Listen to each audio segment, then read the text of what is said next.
Good day, folks, and welcome to the Anorak Review Show with your host, the Anorak. It's Christmas once again, the most wonderful time of the year, a time of giving, sharing, spending time with families, and lots of gifts. Gifts, and sugary treats. So, how about I treat you lots of something? Something a little different for a change. An album by yet another classic 70s rock band, Hawkwind, who had defined the space rock genre. I might have briefly mentioned them back when I reviewed few of the Motorhead albums so far, whose leading member, the late and always great Lemmy, started out as a member of this band. And it's made all the more fitting since this album we're looking at now also happens to be the first to feature Lemmy as a full-on member. So let's jump into Hawkwind's 1972 album, Doremi, Fasol, Latido. We begin the album with Brainstorm, an 11-minute long composition conceived solely from the mind of the late great Nick Turner, who had tragically passed away just recently last month. But like many great musicians, he too had left behind quite a legacy. One of which being this track right here, featuring Dave Brock's distinct electric guitar sound, Lemmy's unorthodox bass, and Simon King's hyperactive drumming. They sing about standing on a runway, ready for takeoff, wanting to fly and flake off. It seems Dave Brock really wants to get rid of that dandruff in his hair. I can relate. And then there's that chorus where they sing about a body of mine, not wanting to be destroyed or turn into an android, and needing help to avoid that. While we could clearly hear backing vocals from Lemmy himself singing Body of Mine. And then they mention the Brainstorm. Here they go, flying low, wanting to miss it, betting he'd kiss it. Already giving off the feeling of flying through the air or even space, likely through a bit of weed and other drugs. It was the early 70s after all. We then get a good long instrumental section filled with some drumming, strumming, and chanting, as well as synthesizers from Del Detmar and other wobbly electronic sounds from Michael Davies, aka Dick Mick. Yes, that was someone's nickname. Go figure. It really feels like we're in, a space ritual, having an infinite time of our otherwise short lives. I don't even need to smoke or take in anything. Just listening to the music itself is more than enough to make me feel a natural high. This alone goes on for about 7 minutes before the lyrics return proper, as they sing about getting no peace until they get into motion and signing a release from the erosion of this planet.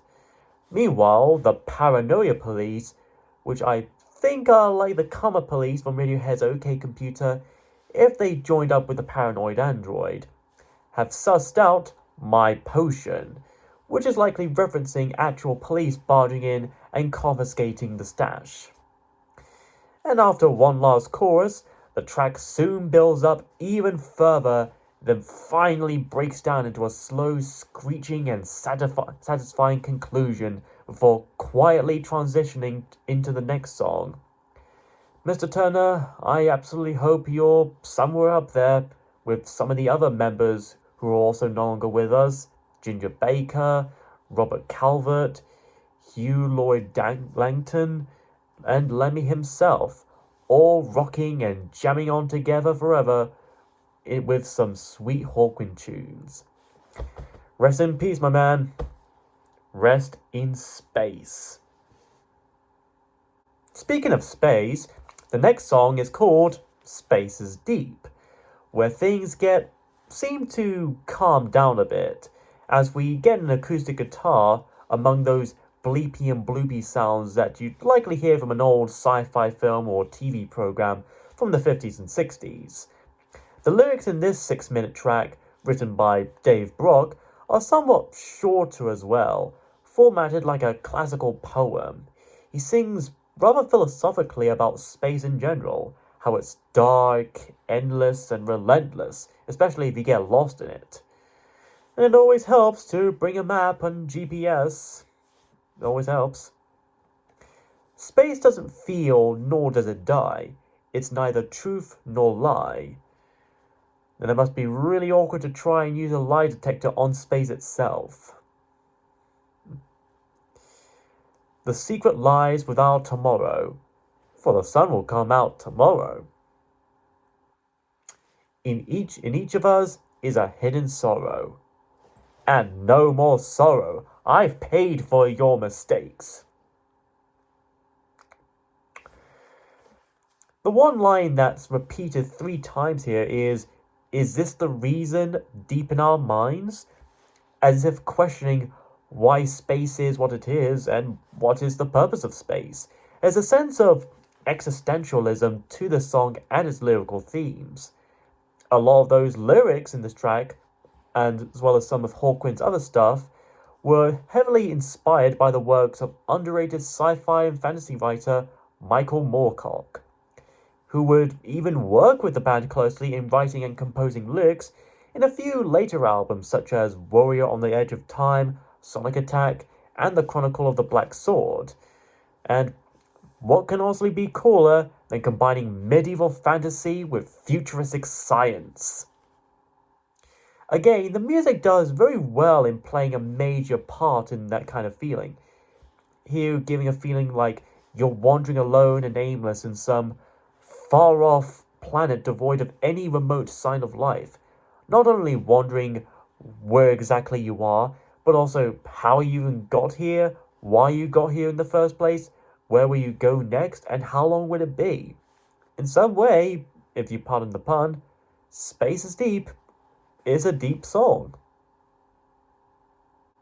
Side 1 ends with One Change. Definitely the shortest track on this album and possibly the shortest song ever in Hawkwind's discography. Clocking up to about 50 seconds, if even that, it's basically a rather tranquil instrumental piece consisting of only a piano-sounding instrument, or keyboard, played and seemingly written by Del Detmar, that seems to have some sort of echoey delay effect filtered on it. It's very short and quiet that you could easily miss it if you weren't paying or paying enough attention to it, especially when compared to the previous two rather long tracks. Now, that wouldn't entirely make it a bad thing though. This could easily serve as a bridge between the two sides of the album, as well as a quick yet calm breather in between two extended songs. And I think it does it well enough. Not that I expected this to appear in a lot of people's lists of favourite Hawkwind songs.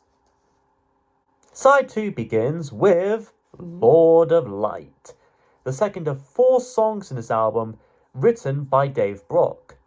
Starting off with some rather strange, surreal, and otherworldly electronic sounds swirling and distorting about, which to a band like Hawkwind, strange is normal for them. Then, after a minute in, we get some classic psychedelic rocking and rolling, as you might expect from Hawkwind, with that distinct shredded guitar sound that only Brock and his group could do. Not to mention Simon King's percussion, especially his snare and cymbals. The vocals here, presumably sung by Dave Brock again, seem to emulate Ozzy Osbourne almost convincingly well, as he sings about elements gathering upon a hill while casting no fear. The moon's shining its beam so bright, stones measuring the silvery light, and energies travelling here. Then he prophesies that a day shall come where we'll be as one. Perhaps the dying had begun, beyond the realm from the sun, and our lifetime here has truly begun. As if to say, from the very moment we're born, we're already dying for our entire lives. Each of the verses here are repeated about 2 or 3 songs each, otherwise. Like with Brainstorm, we have a bit of an extended instrumental break in between taking a good third or quarter of this track, where we could hear a bit more of Lemmy's delicious bass. This is another good song that clearly shows and demonstrates Hawkwind's musical genre and style. Next is Down Through the Night. Another short track that interludes in between two longer ones, this case being about 3 minutes and 4 seconds.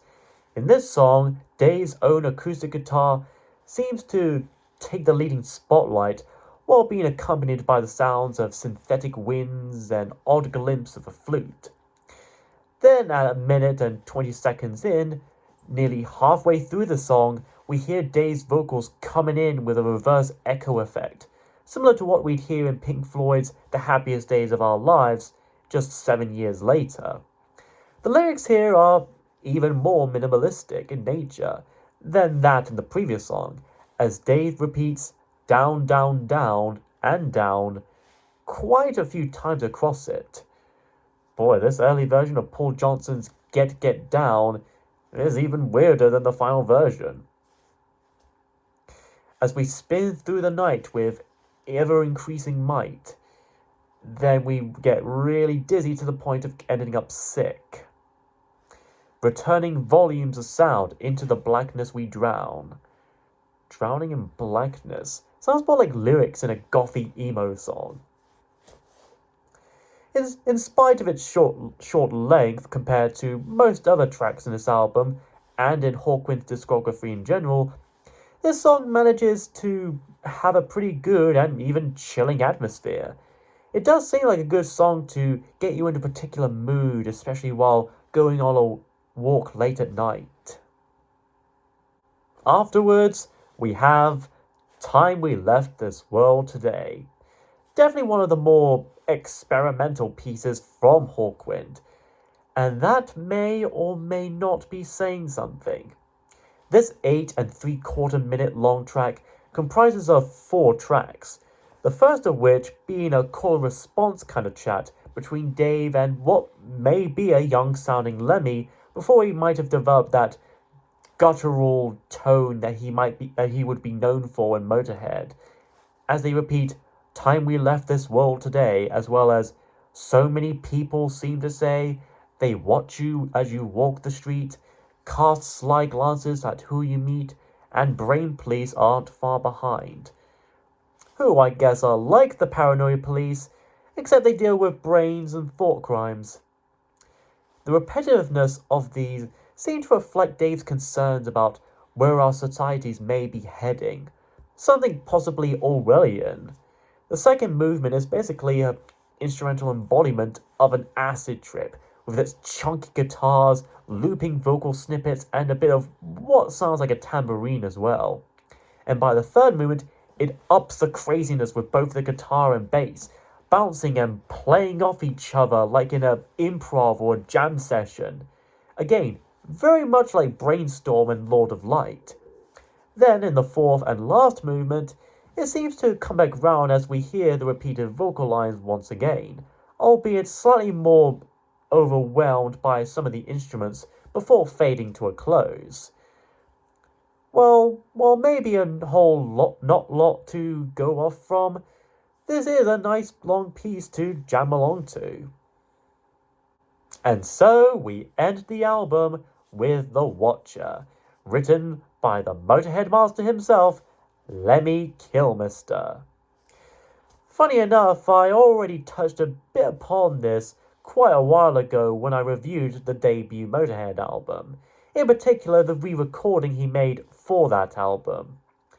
However, this first version would prove to be radically different in style and tone from that later version, while still managing to get its message across mostly just the same. Instead of the heavy speed metal, we instead get a seemingly lone acoustic guitar along with Lemmy's rather calm and even slightly fragile voice, different yet still familiar sounding. Like with Genesis's Watcher of the Skies, this track is likely partially inspired by the Watchers from Marvel Comics, at least partially or subconsciously. The lyrics otherwise remain mostly the same, but there are a few subtle differences. The first of which is that while the Motorhead version says it's very small from way out here, this Hawkwind version says you're very small from way out here, as if referring to the actual people than the world itself they inhabit. And instead of repeating, you're on your own now, Lemmy repeats, this is the end now, which still gives off generally the same conclusive thought nevertheless. The calm yet sorrowful music does bring to mind imagery of a lone Mad Max-esque figure wandering through this post-apocalyptic setting, haunted and tormented by feelings of regret and isolation.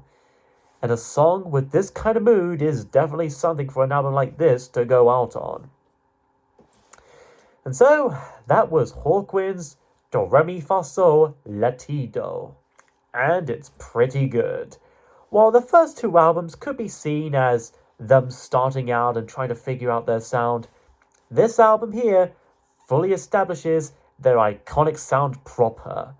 And I do think Lemmy did indeed play at least something of a major role in shaping that with his methods, which is why it seems he had more greater freedom and liberty with Motorhead. The varying lengths of each track, while it could be seen by some as messy, inconsistent, or even out of balance, I think helps in giving this album alone a sense of free experimentation and ranging. Not to mention the tones and moods as well. One song can be wild and trippy, another could be more mellow and atmospheric.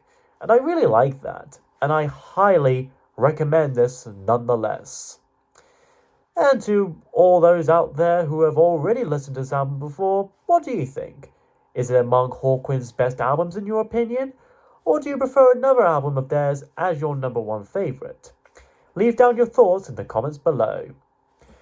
Next time, we continue the holiday season by looking at a lesser known foreigner album.